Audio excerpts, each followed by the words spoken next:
Hello नमस्कार दोस्तों, my self Sunil Panchari और मैं आप सबका यूडेट क्लासेस के डिजिटल प्लेटफॉर्म पर हार्दिक दिल से स्वागत करता हूं। दोस्तों, हम हमारी इस मुहिम को और आगे बढ़ा रहे हैं जिसके अंदर हमारा टॉपिक चल रहा है राष्ट्रपति। राष्ट्रपति से संबंधित हमने कई प्रकार के बिंदुओं पर फोकस किया है, जिसमें राष्ट्रपति के निर्वाचन से शुरू की थी कहानी, जो कि आर्टिकल 54 से था, और उसके बाद राष्ट्रपति से संबंधित तमाम प्रकार की शक्तियों के बारे में देखा। आज का हमारा जो टॉपिक है वो उसी पहल को और आगे बढ़ा रहा है और राष्ट्रपति से संबंधित तकरीबन हम हमारे अंतिम पड़ाव की ओर आ चुके हैं, जिसके अंदर इस बार हम जिस टॉपिक पर चर्चा कर रहे हैं वो है आपातकालीन उपबंध। और इस आपातकालीन उपबंध के अंदर राष्ट्रपति को दी गई तमाम प्रकार की शक्तियां। तो दोस्तों, जैसा कि हम सब जानते हैं कि आपातकाल के जो उपबंध होते हैं उसके अंदर भारत की सरकार पर काफी ज्यादा दबाव आ जाता है। यहाँ तक कि दबाव इस कदर बढ़ जाता है कि कई बार पूरी की पूरी सरकारें हटा दी जाती है, और कई देशों में तो ऐसी घटनाएं भी होती हैं जहां पर सैन्य तख्तापलट तक हमें देखने को मिलते हैं। तो ये राष्ट्रीय आपातकाल वाली जो व्यवस्था है, जो प्रावधान है, ये क्या है, क्यों है, और इससे हम पर क्या प्रभाव पड़ता है, और इनमें क्या क्या अंतर हैं, और कितने प्रकार के राष्ट्रीय आपातकाल दिखाए गए हैं, भारतीय संविधान में लिखित हैं, इन तमाम बिंदुओं पर आज हमें चर्चा करनी है। वैसे मैं जानता हूं कि ये वो टॉपिक हैं जिसके बारे में मेरे दोस्त, मेरे साथी सभी काफी अच्छी खासी जानकारी रखते हैं, एक अच्छी खासी समझ रखते हैं। फिर भी आज मिलकर हम अपने इस टॉपिक पर थोड़ी और मिलकर डिस्कशन करते हैं, हमारी जो समझ है उसे और ज्यादा बेटर बनाने का एक प्रयास करते हैं। तो आइए दोस्तों, हम हमारे इस टॉपिक को स्टार्ट करते हैं। आपातकालीन उपबंध। आपातकालीन उपबंध का मतलब है ये कुछ विशेष प्रकार की परिस्थितियां हैं जिनके अंदर देश के अंदर कुछ अलग प्रकार की घटनाएं घटित होती हैं, और ये इतनी विषम है कि इन्हें सामान्य प्रशासन के तहत सामान्य तरीके से व्यवस्था को बनाए रखना आसान नहीं रहता। तो इसलिए इनको हम नाम देते हैं आपातकाल, यानी कि ये कुछ विशेष परिस्थिति जनरेट कर रहे हैं। तो इन आपातकालीन उपबंधों को सबसे पहले तो हम ये जान लेते हैं कि इन्हें जर्मनी के संविधान से लिया गया है कि आपातकालीन उपबंधों के तहत भारतीय यानी कि हमारे मूल अधिकारों पर जो भी प्रभाव पड़ते हैं, ये प्रभाव हमने जर्मनी से लिए हैं।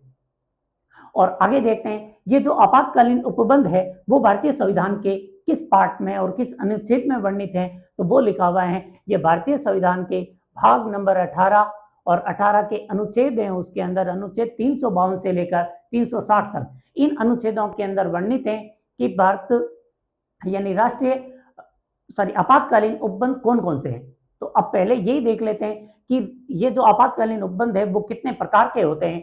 तो आपातकालीन उपबंध 3 प्रकार के हो सकते हैं। पहला है राष्ट्रीय आपातकाल, जिसका अनुच्छेद 352 में वर्णन है। आगे हम एक एक टॉपिक को लेंगे तब विस्तृत चर्चा करेंगे। तो 3 प्रकार देख लेते हैं। सबसे पहले राष्ट्रीय आपातकाल, जिसका उल्लेख अनुच्छेद 352 के अंदर दिया हुआ है। दूसरा है राष्ट्रपति शासन। राष्ट्रपति शासन का उल्लेख अनुच्छेद 356 के अंदर दिया गया है। और तीसरा है वित्तीय आपातकाल, और इसका उल्लेख 360 के अंदर दिया गया है। यानी कि अनुच्छेद 352, 356 और 360 ये हमें भारत के अंदर आपातकालीन परिस्थितियों में लगाए जाने वाले आपात के उपबंध दिखा रहे हैं, जो कि कितने प्रकार के हैं, 3 प्रकार के हैं।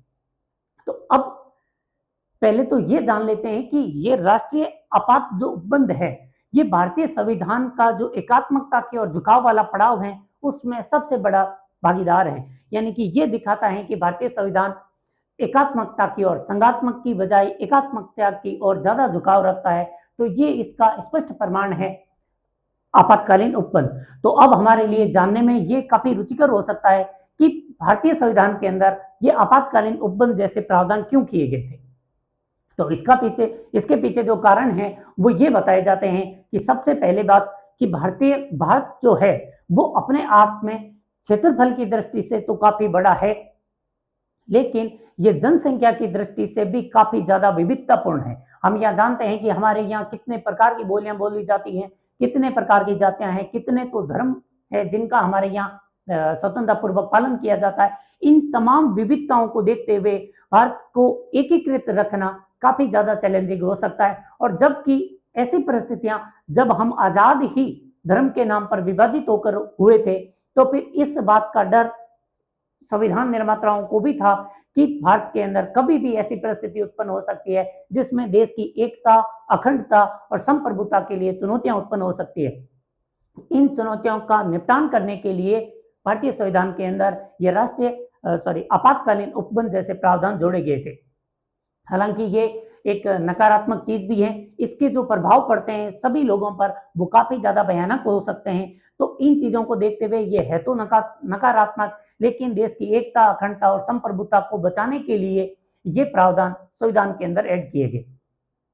तो हमने देख लिया कि आपातकालीन उपबंध कितने प्रकार के हैं, और दूसरा हमने देख लिया कि इनको संविधान के अंदर ऐड क्यों किया गया था।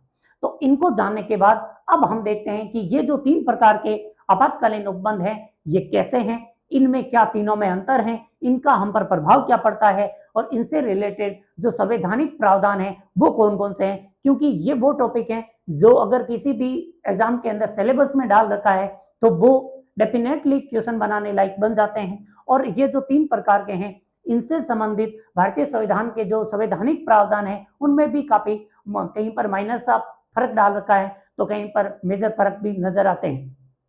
इसलिए हमें इन्हें थोड़ा धैर्य के साथ और अपनी समझ को विकसित करते हुए, अपने कॉन्सेप्ट को क्लियर रखते हुए पढ़ना है, ताकि इनसे रिलेटेड हमें कोई भी प्रकार का कंफ्यूजन ना रहे। और कंफ्यूजन नहीं रहेगा तो यकीन मानिए आप इनसे रिलेटेड कोई क्वेश्चन गलत भी नहीं करने वाले हो, क्योंकि ये एक प्रैक्टिकल चीज है और प्रैक्टिकल चीजें हमें ज्यादा आसानी से समझ में भी आती है। तो देखते हैं, अब हम हमारे पहले टॉपिक को स्टार्ट करते हैं, जिसके अंदर हम इस वीडियो के अंदर राष्ट्रीय आपातकाल को ही समझेंगे। अगर ये थोड़ा ज्यादा डिटेल में समझ लिया तो बाकी जो राष्ट्रपति शासन और वित्तीय आपातकाल हैं उनको इसके कंपैरिजन में पढ़ेंगे, ताकि वो हमें समझ में आसानी से आ जाए और छोटे के अंदर वो बाकी के टॉपिक समेट लिए जाए। तो देखते हैं, चलिए दोस्तों, हम हमारे इस मुहिम को और आगे बढ़ा रहे हैं और आज का हमारा पहला टॉपिक है वो है राष्ट्रीय आपातकाल। राष्ट्रीय आपातकाल के बारे में पहली बात आप ध्यान में रखिए कि देश के अंदर वैसे तो ये सारे आपातकालीन प्रावधान 3 प्रकार के बताए गए हैं, लेकिन राष्ट्रीय आपात केवल इसी को ही कहते हैं जो अनुच्छेद 352 में वर्णित है। ये बात ध्यान में रखना, क्योंकि कई बार कंफ्यूज हो सकते हो वित्तीय आपात वाले में। अगर आपसे पूछा जाए कि राष्ट्रीय आपात किसको बोला गया है, तो हालांकि इसमें तो राष्ट्रपति शासन लिखा हुआ है, इसलिए आप बच भी जाओ, इसे राष्ट्रपति शासन ना भी मानो, लेकिन ये जो वित्तीय आपात है इसमें भी वित्तीय आपात लिखा हुआ है और इसमें भी आपात लिखा हुआ है, लेकिन राष्ट्रीय आपात केवल और केवल अनुच्छेद 352 वाले प्रावधान को ही राष्ट्रीय आपात माना जाता है। तो पहली चीज तो यही ध्यान में रख लेना। अब आगे बढ़ते हैं कि भारत के संविधान के अनुच्छेद 352 के तहत राष्ट्रपति देश के अंदर राष्ट्रीय आपात की घोषणा कर सकते हैं। और अनुच्छेद 352 में 42वें संविधान संशोधन द्वारा एक संशोधन किया गया और उस संशोधन के तहत लिखा गया कि राष्ट्रपति देश के किसी एक छोटे से भाग के अंदर भी राष्ट्रीय आपात की घोषणा कर सकते हैं। राष्ट्रीय का मतलब सिंपल है कि ये संपूर्ण राष्ट्र पर लागू होने वाला है, लेकिन 42वें संविधान संशोधन द्वारा एक विशेष प्रावधान जोड़ा गया और उसमें लिख दिया कि राष्ट्रपति देश के एक छोटे हिस्से पर भी, एक राज्य में भी राष्ट्रीय आपात की घोषणा कर सकते हैं। ये 2 फैक्ट हो गए। अब आते हैं तीसरा कि राष्ट्रीय आपातकाल का आधार क्या होता है। पहले तो ये समझते हैं कि राष्ट्रीय आपातकाल इतना भयानक क्यों है। नाम से ही बहुत ज्यादा ऐसा डरावने वाली वाइब दे रहा है। ऐसा क्यों दे रहा है? तो क्योंकि राष्ट्रीय आपातकाल का सर्वाधिक नकारात्मक प्रभाव भारत की जनता पर पड़ता है। भारत की जनता पर किस प्रकार का नकारात्मक प्रभाव पड़ता है, इसे देखने के लिए हम सीधे आते हैं इस डी पॉइंट पर। यहाँ पर लिखा हुआ है कि राष्ट्रीय आपातकाल के प्रभाव, और प्रभाव में लिखा हुआ है चौथा प्रभाव है कि मूल अधिकारों पर क्या प्रभाव पड़ता है। अगर हमें ये प्रभाव समझ में आ गया तो इसकी गहनता अपने आप ही क्लियर हो जाएगी। तो देखते हैं कि मूल अधिकारों पर राष्ट्रीय आपातकाल का क्या प्रभाव पड़ता है। राष्ट्रीय आपातकाल की वजह से अनुच्छेद 358, जो कि इसी का ही भाग है, 52 से 60 के बीच में ही आता है, अनुच्छेद 358 कहता है कि बाह्य आपातकाल, यानी आपातकाल 2 प्रकार के होते हैं, एक बाह्य आपातकाल, एक आंतरिक आपातकाल। बाह्य आपातकाल तब जब आपातकाल किसी दूसरे देश के हम पर किए गए आक्रमण या भारत के किसी युद्ध में शामिल हो जाने पर, युद्ध यानी 2 अन्य देशों के बीच होगा, तो अगर भारत किसी युद्ध में शामिल हो जाता है या फिर भारत पर कोई बाह्य आक्रमण कर देता है, इस परिस्थिति में जो आपातकाल आएगा उसे बोलते हैं बाह्य आपातकाल। और जो भारत के अंदर वर्तमान में सशस्त्र विद्रोह के कारण जो आपातकाल उत्पन्न होगा उसे बोलते हैं आंतरिक आपातकाल। यहां लिखा गया है अनुच्छेद 358 कहता है बाह्य आपातकाल की परिस्थिति में, यानी कि या तो भारत पर कोई आक्रमण करे या फिर भारत किसी युद्ध में शामिल हो जाए, इन दो परिस्थितियों में बाह्य आपातकालीन स्थिति में अनुच्छेद 19 अपने आप ही निलंबित हो जाता है।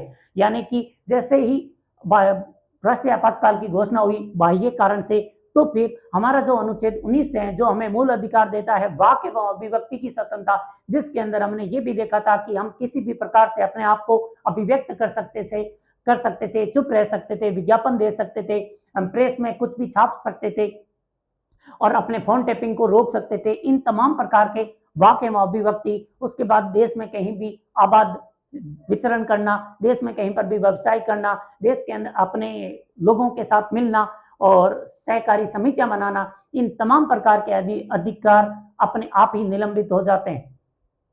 बात यहां तक भी नहीं रुकती है, फिर लिखा गया अनुच्छेद 359 यानी 359, और आर्टिकल 359 कहता है कि राष्ट्रपति आर्टिकल 20 और 21 को छोड़कर किसी भी प्रकार के मूल अधिकार को निलंबन की घोषणा कर सकते हैं, यानी कि राष्ट्रपति घोषित कर सकते हैं। हमें तो आर्टिकल 12 से लेकर 35 तक जितने भी मूल अधिकार दिए गए उनमें से इन दो को छोड़कर राष्ट्रपति किसी भी मूल अधिकार को हटा सकते हैं। यानी कि हमें केवल दो प्रकार के अधिकार बचेंगे। एक, जब हम गिरफ्तार होंगे तो पूछ सकेंगे कि भाई साहब हमें आपने गिरफ्तार क्यों किया, और दूसरा आर्टिकल 21 जो कहता है कि बिना किसी विधि की सम्यक प्रक्रिया और विधि की स्थापित प्रक्रिया के राज्य हमारा प्राण नहीं छीन सकता, यानी हम जिंदा तो रहेंगे लेकिन गिरफ्तार भी हो सकते हैं, केवल हमें रीजन पता चलेगा कि क्यों गिरफ्तार हुए हो, उसके अलावा हमें कोई भी प्रकार का मूल अधिकार नहीं मिलेगा। तो इसकी गहनता समझ सकते हैं कि हमारे तमाम मूल अधिकार छीन लिए जाएंगे, इन एक दो को अपवाद समझकर छोड़ दिया जाए तो सभी प्रकार के मूल अधिकार छीने जा सकते हैं। तो फिर बचेगा क्या? राज्य हमारे साथ भेदभाव कर सकता है, विधि के समक्ष हमें समान माने ना माने कुछ भी हो सकता है, और राज्य हमारे वो जो स्वतंत्रताएं हैं उनको तो छीन ही लेगा, राज्य हमारे धार्मिक स्वतंत्रता को भी छीन लेगा, राज्य हमारे संस्कृति और शिक्षा से संबंधित जो अधिकार हैं उनको भी छीन लेगा, राज्य हमसे बलात्सर्म भी करवा लेगा। तो ये सारे हमारे जो मूल अधिकार थे, इन सभी मूल अधिकारों पर राष्ट्रीय आपातकाल का कलंक या फिर ग्रहण लग जाएगा। तो अब हमें समझ में आ गया कि राष्ट्रीय आपातकाल भारत की जनता के लिए इतना भयानक है।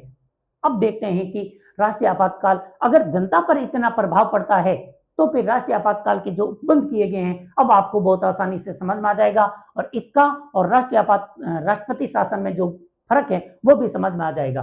तो पहला, राष्ट्रीय आपातकाल किन आधारों पर लगाया जाता है? तो आधार 3 दिए गए हैं। भारत किसी युद्ध में शामिल हो जाए, जैसे कि भारत और पाकिस्तान के बीच में 1971 में युद्ध चल रहा था, उस युद्ध के अंदर भारत शामिल हो गया था।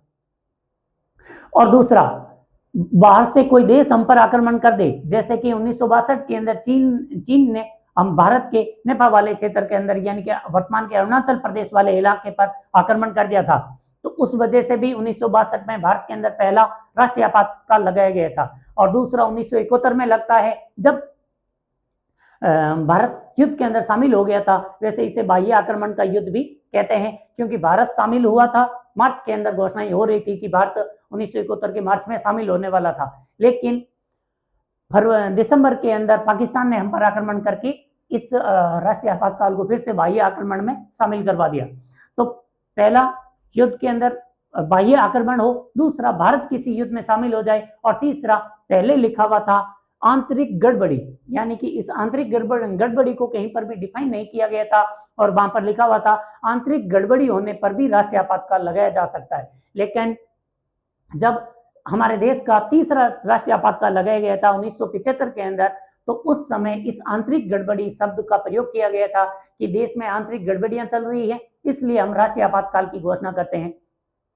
इस टर्म को 44वें संविधान संशोधन 1978 द्वारा बदलकर सशस्त्र विद्रोह कर दिया, यानी कि अब देश में आंतरिक जो राष्ट्रीय आपातकाल लगेगा वो तभी लग सकता है जब देश की जनता सशस्त्र विद्रोह की स्थिति में आ जाती है। तो राष्ट्रीय आपातकाल के 3 आधार होते हैं, युद्ध, बाह्य आक्रमण और सशस्त्र विद्रोह। ये 44वें संविधान संशोधन द्वारा बाद में ऐड किया गया था, पहले था आंतरिक गड़बड़ी। और एक चीज और ध्यान में रखना, 44वें संविधान संशोधन ने इनसे रिलेटेड कई प्रकार के परिवर्तन किए। जो परिवर्तन जहां पर हुए हैं वहां पर मैं बोल रहा हूं, आप इन्हें नोट करके रखिए।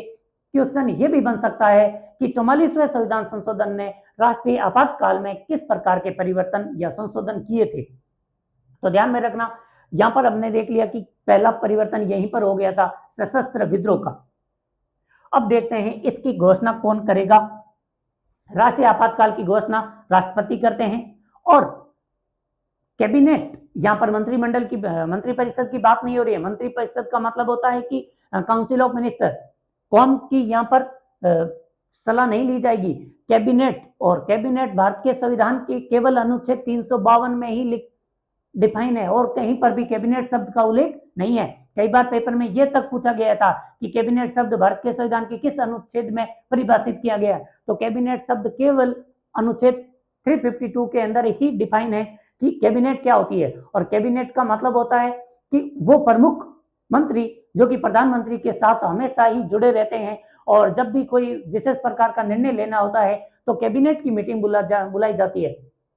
फॉर एग्जाम्पल, वर्तमान में हम जानते हैं कि किसी भी लोकसभा में या विधायिका के अंदर उसकी जो टोटल सदस्य संख्या है उसका 10% मंत्री बनाए जा सकते हैं, जिसमें प्रधानमंत्री और सीएम भी इंक्लूडेड होते हैं। यानी विधानसभाओं के 10% के आधार पर मैक्सिमम 10% लोगों को मंत्री बनाया जा सकता है, उसमें सीएम शामिल है। और वैसे ही जो संसद है, संसद के जो टोटल सदस्य संख्या है उसके 10% तक ये मंत्री बनाए जा सकते हैं, उसमें प्रधानमंत्री भी शामिल है। तो ये जो मंत्रियों की संख्या है, ये टोटल जो 10% मंत्री हैं ये बनाते हैं मंत्री परिषद, काउंसिल ऑफ मिनिस्टर। लेकिन जो कैबिनेट होती है वो अब हर प्रकार के निर्णय लेने के लिए, वर्तमान में मोदी जी तकरीबन 72-73 मंत्री हैं, उन सभी की मीटिंग नहीं बुलाते हैं। मोदी जी जब निर्णय लेने होते हैं तो अपने प्रमुख जैसे होम मिनिस्टर, रक्षा मंत्री, हेल्थ मिनिस्टर, शिक्षा मिनिस्टर, सहकारिता मंत्री, ये जो मंत्री होते हैं, प्रमुख मंत्री होते हैं, वित्त मंत्री टाइप के, इनके कुछ ही सदस्य होते हैं, 10-12 सदस्य, इनकी एक मीटिंग चलती है, उसे बोलते हैं कैबिनेट। और आर्टिकल 352 कहता है कि राष्ट्रपति राष्ट्रीय आपातकाल की घोषणा तभी कर सकते हैं जब इसकी कैबिनेट द्वारा लिखित सलाह दी गई हो। कैबिनेट सलाह दे रहा है यहाँ पर, तो ऐसा क्यों किया गया? क्योंकि और ये प्रावधान भी 44वें संविधान संशोधन द्वारा ही कैबिनेट शब्द को डिफाइन किया गया और कैबिनेट की सलाह को अनिवार्य भी 44वें संविधान संशोधन में किया गया था। क्योंकि 44वां संविधान संशोधन आता है 1978 में। हम जानते हैं कि 1975 के अंदर देश का अंतिम और तीसरा राष्ट्रीय आपातकाल लगाया गया था और उसमें केवल प्रधानमंत्री ने राष्ट्रपति को फोन करके बता दिया था कि देश में आंतरिक गड़बड़ी चल रही है और आप राष्ट्रीय आपातकाल की घोषणा कर दीजिए। तो इस तरीके से प्रधानमंत्री अपने मन मर्जी से कभी भी राष्ट्रीय आपातकाल की घोषणा ना करवा दे, इसलिए ये कैबिनेट की लिखित सलाह को अनिवार्य करता है। तो ये बात समझ में आई कि राष्ट्रपति लिखित सलाह पर, किसकी? कैबिनेट की, काउंसिल ऑफ मिनिस्टर नहीं है, कैबिनेट है, कैबिनेट की सलाह पर राष्ट्रीय आपातकाल की घोषणा करते हैं। और ये भी 44वें संविधान संशोधन द्वारा जोड़ा गया था। और पहले किसी भी तरीके से प्रधानमंत्री की अगर सलाह मिल जाती है राष्ट्रपति को तो वो कर देते थे, लेकिन अब ऐसा नहीं हो सकता। उसके बाद क्या राष्ट्रपति द्वारा घोषित इस राष्ट्रीय आपातकाल को सुप्रीम कोर्ट में चुनौती दी जा सकती है या फिर सुप्रीम कोर्ट द्वारा क्या इसकी न्यायिक समीक्षा की जा सकती है? तो इसके लिए 3 प्रकार के उथल पुथल हुए थे हमारे देश के अंदर, देश के इस पिछले 70-80 सालों के इतिहास के दौरान। वो कौन कौन से थे? पहला था 38 कॉन्स्टिट्यूट अमेंडमेंट 1978, यानी 1975, 38वां संविधान संशोधन 1975। उसके अंदर लिख दिया गया था कि राष्ट्रपति जब राष्ट्रीय आपातकाल की घोषणा करेंगे तब उसे किसी भी न्यायालय के अंदर चुनौती नहीं दी जा सकती। वैसे आप नोटिस करोगे कि जो 38वां संविधान संशोधन है 1975 वाला, इसके अंदर तमाम प्रकार के वो प्रावधान किए गए थे जो वर्तमान में कम तार्किक महसूस होते हैं। तो 38वें संविधान संशोधन में ये बोल दिया था कि राष्ट्रपति ने अगर राष्ट्रीय आपातकाल घोषित किया तो इससे न्यायालय के अंदर चुनौती नहीं दी जा सकती और सुप्रीम कोर्ट इसकी न्यायिक समीक्षा भी नहीं कर सकता। ठीक है सा। उसके बाद 44वें संविधान संशोधन, ये सुधारात्मक संविधान संशोधन था। इसने फिर से ये घोषणा कर दी कि राष्ट्रपति के द्वारा घोषित राष्ट्रीय आपातकाल को भी चुनौती दी जा सकती है। फिर गया मिनर्वा मिल्स मामला 1980 का, और 1980 के मिनर्वा मिल्स मामले में सुप्रीम कोर्ट ने साफ स्पष्ट कर दिया कि राष्ट्रपति द्वारा घोषित राष्ट्रीय आपातकाल को न्यायालय के अंदर चुनौती दी जा सकती है। कहीं ऐसा ना हो कि राष्ट्रपति ने केवल अपनी हठ धर्मिता या असद्भाव की भावना के साथ राष्ट्रीय आपातकाल की घोषणा कर दी हो, यानी कि राष्ट्रपति अपनी जिद के आधार पर राष्ट्रीय आपातकाल की घोषणा ना कर दे। इसलिए भारतीय संविधान के अंदर यानी सुप्रीम कोर्ट ने अपने इस निर्णय में स्पष्ट कर दिया था कि राष्ट्रीय आपातकाल को सुप्रीम कोर्ट के अंदर चुनौती दी जा सकती है। हालांकि सुप्रीम कोर्ट आधार की जांच नहीं करेगा, यानी कि राष्ट्रीय आपातकाल बाह्य आक्रमण से लगा सशस्त्र विद्रोह के आधार पर लगाया गया, वो सुप्रीम कोर्ट का मैटर नहीं है। सुप्रीम कोर्ट केवल इसी बात की जांच करेगा कहीं राष्ट्रपति ने अपनी हठ धर्मिता या द्वेषपूर्ण भावना के साथ तो राष्ट्रीय आपातकाल की घोषणा नहीं की हो। इन आधारों की जांच, मतलब जो पीछे की मंशा है, इस मंशा को जांचने का कोशिश सुप्रीम कोर्ट कर सकता है। तो ये मिनर्वा मिल्स मामला ध्यान में रखना, ये 2 आर्टिकल ध्यान में रखना। आगे बढ़ते हैं। चुनौती देख ली सुप्रीम कोर्ट में। वर्तमान स्थिति क्या है? वर्तमान स्थिति यही है कि सुप्रीम कोर्ट राष्ट्रपति द्वारा जारी राष्ट्रीय आपातकाल के पीछे की मंशा की जांच कर सकते हैं, यानी न्यायिक समीक्षा हो सकती है। अब देखते हैं राष्ट्रीय आपातकाल के संबंध में अनुमोदन। अनुमोदन का मतलब होता है भारत की संसद क्या करेगी। अगर राष्ट्रपति ने कैबिनेट की लिखित सलाह पर राष्ट्रीय आपातकाल की घोषणा कर दी तो संसद को क्या शक्ति है इस मामले में? तो संसद को यह शक्ति दी गई है कि जब राष्ट्रपति राष्ट्रीय आपातकाल की घोषणा करते हैं तो संसद से उनको 1 माह के भीतर भीतर विशेष बहुमत द्वारा समर्थन मिलना चाहिए। अगर संसद के सत्र चल रहे हैं और संसद के दोनों सदनों ने पृथक पृथक रूप से विशेष बहुमत द्वारा राष्ट्रीय आपातकाल के इस उद्घोषणा को अपने संकल्प द्वारा पारित नहीं किया तो राष्ट्रीय आपातकाल 1 माह में ही समाप्त हो जाएगा। यही बात लिखी गई है कि 1 माह के भीतर भीतर विशेष बहुमत द्वारा संसद का अनुमोदन चाहिए, यानी कि दोनों सदनों से अब विशेष बहुमत की आवश्यकता 2 जगहों पर पड़ने लगी। पहले केवल आर्टिकल 368 के अंदर संविधान संशोधन से रिलेटेड था। अब यहां देख सकते हो राष्ट्रीय आपातकाल के मामलों में भी यह प्रावधान जोड़ दिया गया था, और यह भी जो कॉन्स्टिट्यूशन अमेंडमेंट 44 वाला था, 44वें संविधान संशोधन द्वारा उसी में ही जोड़ा गया था। पहले यहाँ पर प्रावधान था कि संसद 2 माह के भीतर साधारण बहुमत से अगर राष्ट्रपति की इस घोषणा को समर्थन दे देती है तो फिर राष्ट्रीय आपातकाल लागू रह जाएगा। लेकिन 44वें संविधान संशोधन ने इसको विशेष बहुमत और 1 माह जोड़ा है। कंफ्यूजन होगा, आप पेपर में हो सकता है कंफ्यूज हो जाओ कि राष्ट्रीय आपातकाल और राष्ट्रपति शासन में क्या डिफरेंस है। तो ध्यान में रखना, राष्ट्रीय आपातकाल देश की जनता को प्रभावित करता है, और जो चीज जनता को ज्यादा प्रभावित करती है वो थोड़ी विशेष ही होनी चाहिए। यानी इतनी आसान राष्ट्रपति को इतनी भी शक्ति नहीं होनी चाहिए कि जनता के अधिकारों का शोषण कर ले। इसलिए 44वें संविधान संशोधन ने इनको अनुमोदन की जो शर्त है उसे 1 माह कर दिया और विशेष बहुमत की आवश्यकता शामिल कर दी, क्योंकि इसका प्रभाव जनता पर पड़ता है और जनता की सरकार द्वारा जनता पर इस तरीके का प्रभाव नहीं डालना चाहिए जो नकारात्मक हो। इसलिए यहाँ पर विशेष बहुमत चाहिए। राष्ट्रपति शासन में केवल साधारण बहुमत की जरूरत पड़ेगी। तो ये जनता को ज्यादा प्रभावित करता है, राष्ट्रपति शासन राज्यों की सरकारों को ज्यादा प्रभावित करता है। तो वो राजनीतिक मुद्दा ज्यादा है और ये पूरे देश की संवैधानिक मुद्दा बन जाता है। तो यहाँ पर ध्यान में रखना, 1 माह के भीतर और विशेष बहुमत द्वारा सदन से आपको दोनों सदनों से बहुमत संकल्प पारित करवाना होगा।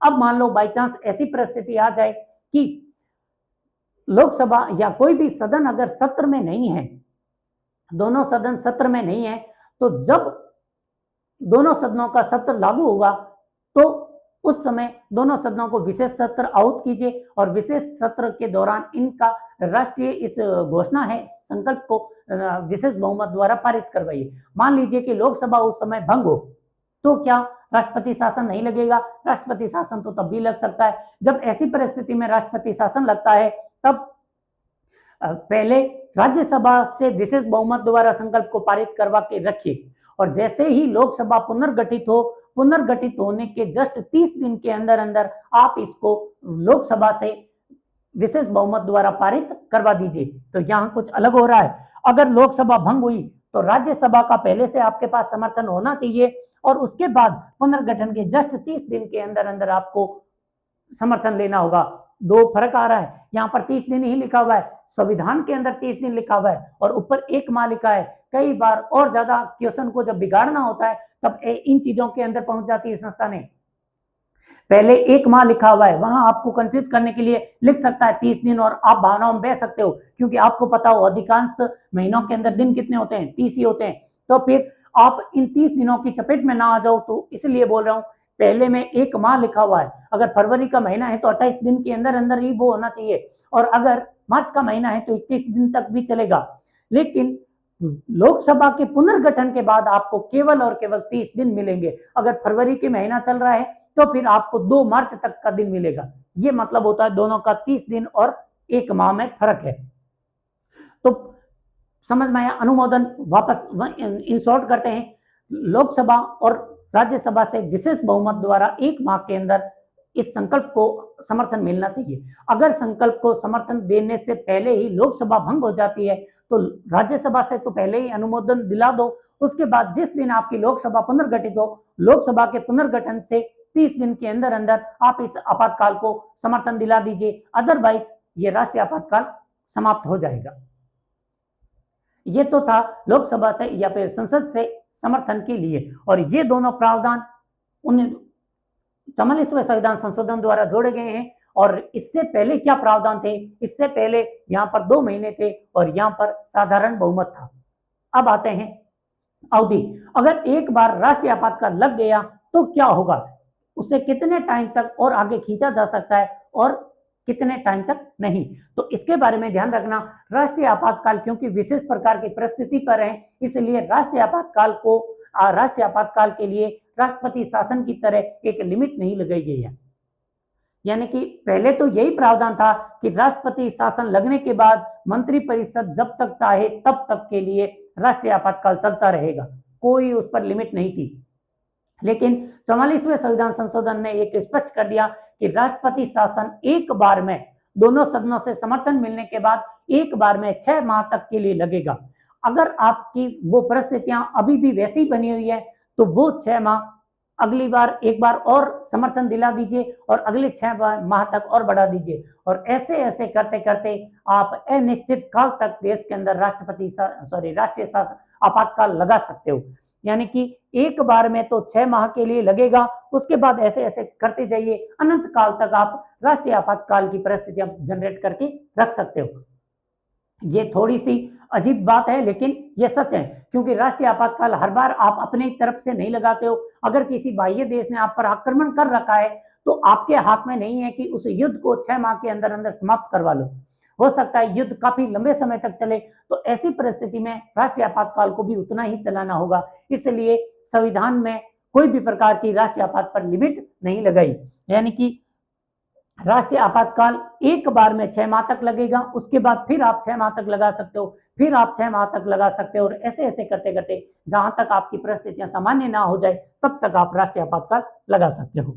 अब देखते हैं कि राष्ट्रीय आपातकाल को समाप्त कैसे किया जा सकता है। तो राष्ट्रीय आपातकाल को समाप्त करने का पहला तरीका, जिसने घोषणा की उसी को बोल दो कि भाई साहब आप अपने इस आपातकाल को हटा दीजिए। यानी कि राष्ट्रपति राष्ट्रीय आपातकाल को वापस ले सकते हैं, ये शक्ति राष्ट्रपति के पास है।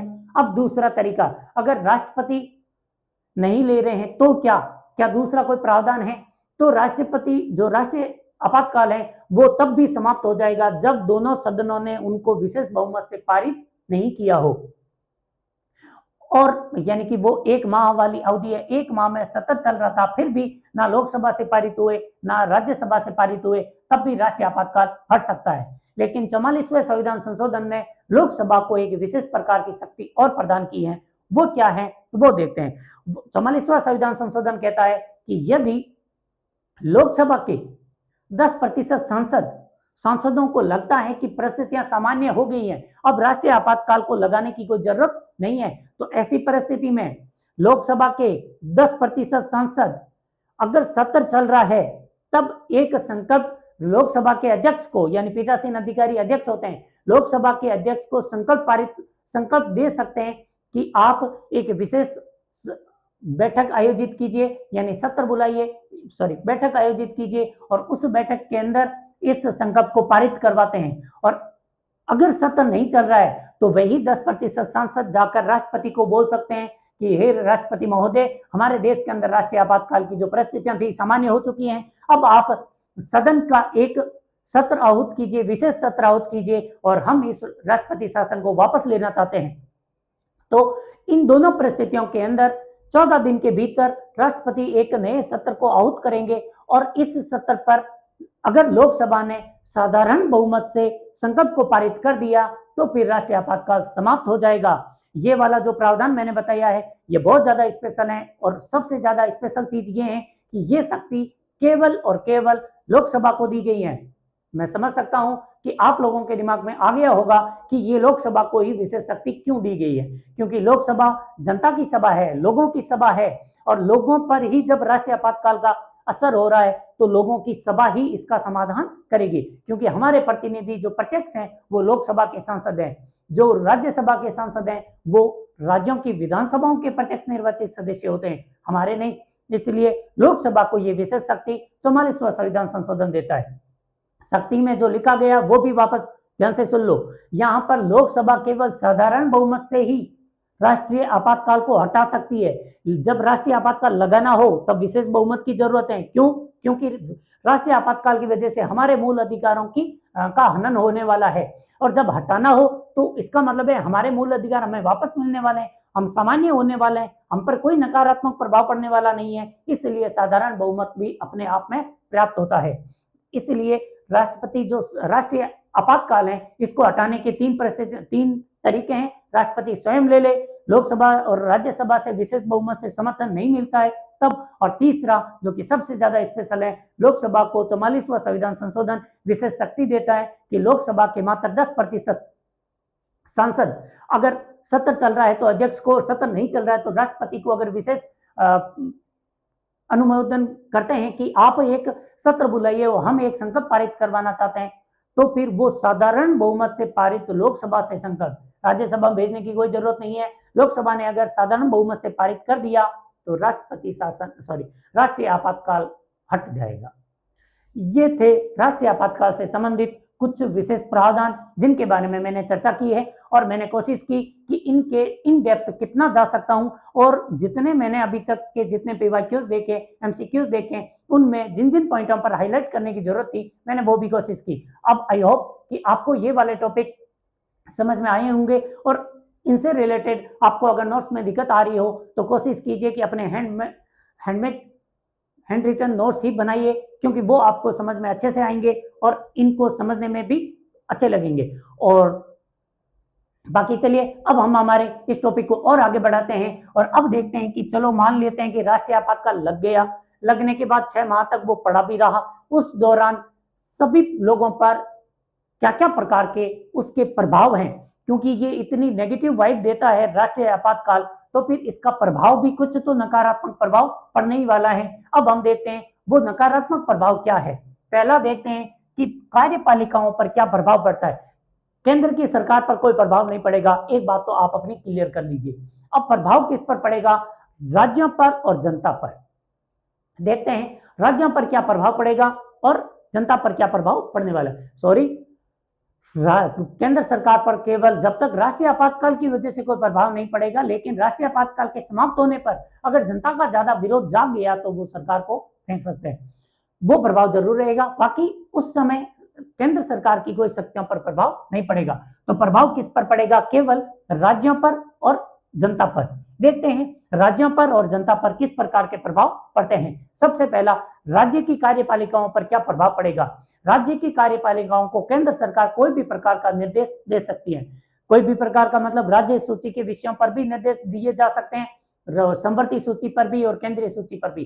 किसी भी सूची से संबंधित मामला पर केंद्र सरकार राज्यों को निर्देश दे सकती है। अब जब राज्यों को निर्देश दे रही है, इसका मतलब क्या हुआ कि राज्यों की कार्यपालिकाएं यानी राज्यों की सरकारें केंद्र सरकार के अधीन हो गई। जबकि हम जानते हैं संघात्मक व्यवस्था के अंदर दो से अधिक स्तर की सरकारें होती हैं। दोनों स्तर की सरकारें एक दूसरे से ना कोई उच्च होता है ना कोई निम्न होता है, दोनों संविधान से शक्तियां प्राप्त करती है। लेकिन यहाँ पर क्या हो रहा है, केंद्र की जो सरकार है वो राज्यों को निर्देश दे सकती है। निर्देश कब दे सकते हो, जब निर्देश देने वाला यानी आदेश देने वाला आदेश कब देता है, जब वो आपसे बड़ा हो।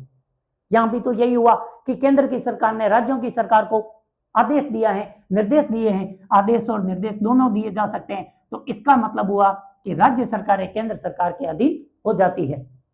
बहुत ज्यादा प्रभाव पड़ गया राज्यों पर। तो दूसरा देखते हैं विधायिकाओं पर, यानी कि राज्यों की विधानसभाओं पर क्या प्रभाव पड़ेगा और केंद्र की विधानसभा संसद की शक्ति पर क्या प्रभाव पड़ेगा। तो देखते हैं विधायिका पर, जो राज्य सूची के तमाम विषय थे वो राज्य सूची के विषय समवर्ती सूची में कन्वर्ट हो जाते हैं। समवर्ती सूची में कन्वर्ट होने का मतलब आप समझ सकते हैं कि अब जैसे समवर्ती सूची कौन सी होती है, जिन पर राज्यों को और केंद्र दोनों को कानून बनाने की शक्ति होती है। तो जब राज्य और केंद्र दोनों कानून बना सकते हैं, तो हम जानते हैं कि अगर एक ही विषय पर केंद्र ने भी राज्य ने भी कोई बिल बना रखा था, कानून बना रखा था, उसी मुद्दे पर अगर संसद ने अगर बिल बना दिया तो राज्य वाले बिल पर केंद्र वाला बिल हैवी हो जाएगा। और हैवी होने का मतलब भी साफ है कि राज्यों के बनाए हुए बिलों का कोई महत्व रहने वाला नहीं है। तो समवर्ती सूची में बदल जाएगा।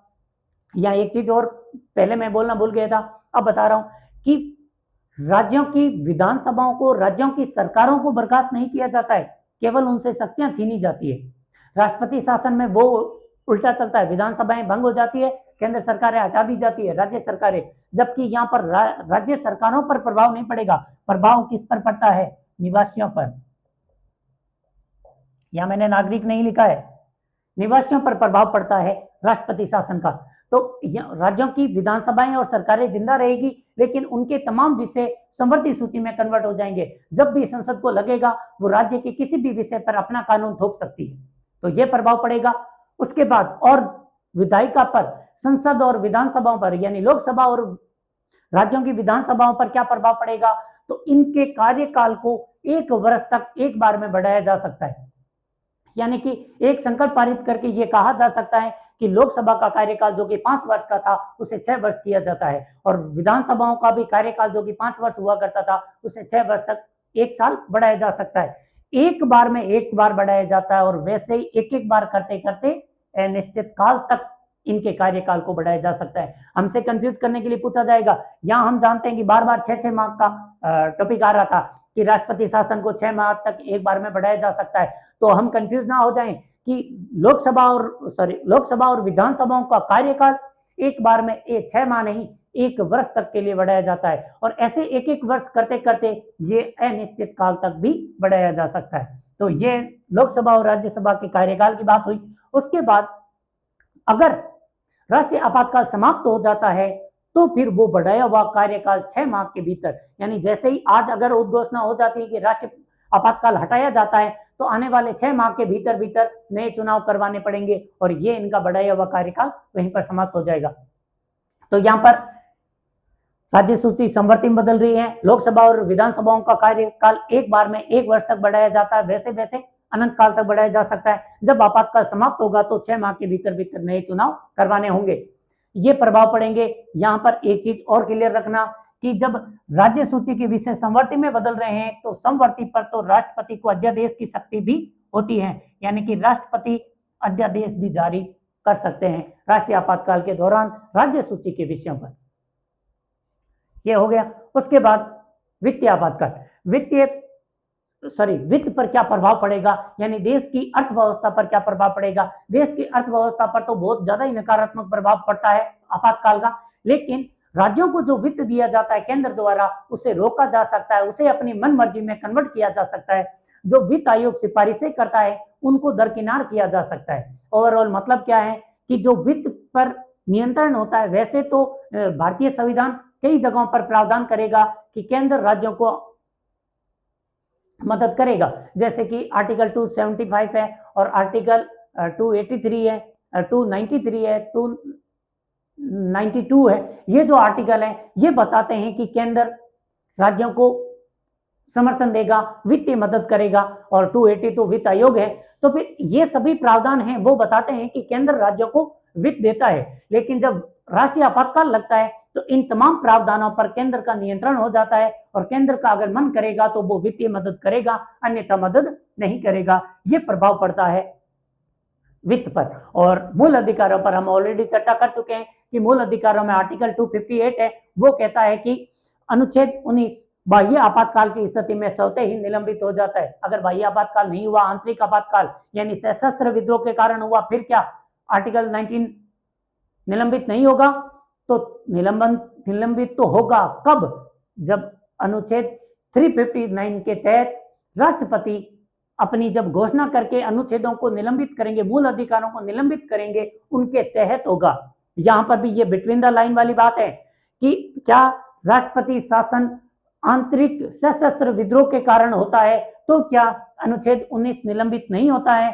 तो ध्यान में रखना, तब भी अनुच्छेद 19 निलंबित हो सकता है अगर राष्ट्रपति अपनी घोषणा के तहत 19, 20 और 21 को छोड़कर जब बाकी मूल अधिकारों को हटाएंगे, उस समय निलंबित करेंगे, उस समय अनुच्छेद 19 को भी उसमें ऐड किया जा सकता है, क्योंकि आर्टिकल 359 केवल और केवल 20 और 21 को ही संरक्षण देते हैं, 19 को नहीं। और 19 तो राष्ट्रीय आपातकाल की स्थिति में, बाह्य आपातकाल की स्थिति में अपने आप निलंबित होता है। तो ये था राष्ट्रीय आपातकाल, जिनके बारे में जितनी हो सकती थी हमने डिटेल और इन डेप्थ चर्चा करने की कोशिश की। आई होप कि आपको ये टॉपिक बहुत अच्छे से समझ आया होगा, और पढ़ते रहिए, समझते रहिए, हमें भी आगे प्रसारित करते रहिए। धन्यवाद।